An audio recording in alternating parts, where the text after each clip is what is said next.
ایک انسان ایمان کے سبب سے صادق ٹھہرتا ہے، نہ کہ شریعت کے اعمال سے۔ ہمارے لیے آج کی پہلی تلاوت مقدس پولس رسول کا خط رومیوں کے نام، اس کے 3 باب کی 21ویں سے 30ویں آیت تک۔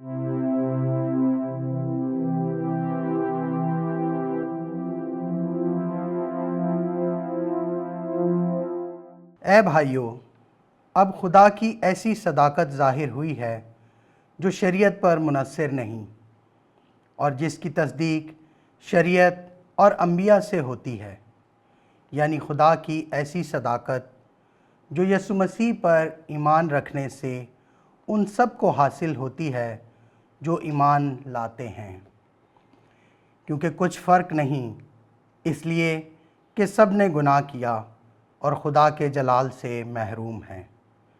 پس وہ اس کے فضل سے اس مخلصی کے سبب سے جو مسیح یسوع میں ہے مفت صادق ٹھہرائے جاتے ہیں۔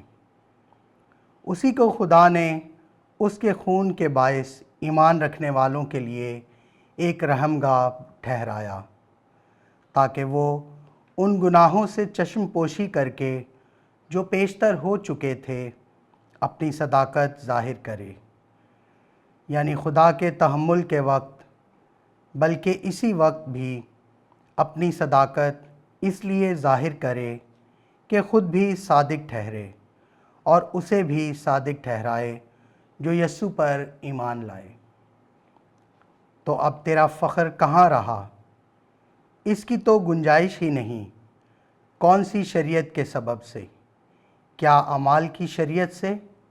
نہیں، بلکہ ایمان کی شریعت سے۔ چنانچہ ہمارا دعویٰ یہ ہے کہ شریعت کے اعمال کے بغیر ایمان کے سبب سے انسان صادق ٹھہرتا ہے۔ کیا خدا صرف یہودیوں ہی کا ہے، غیر قوموں کا نہیں؟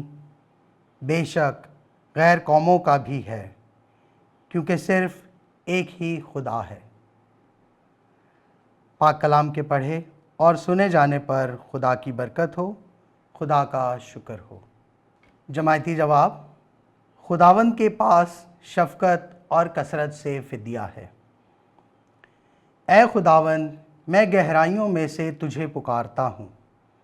اے خداوند، میری آواز سن، میری منت کی آواز پر تیرے کان متوجہ ہوں۔ جماعتی جواب: خداوند کے پاس شفقت اور کثرت سے فدیہ ہے۔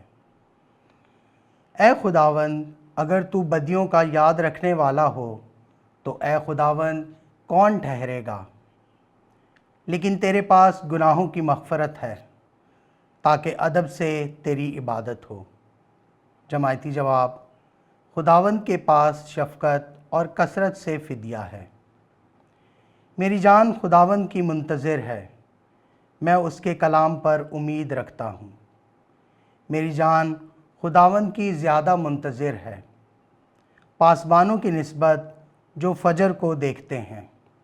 جماعتی جواب: خداوند کے پاس شفقت اور کثرت سے فدیہ ہے۔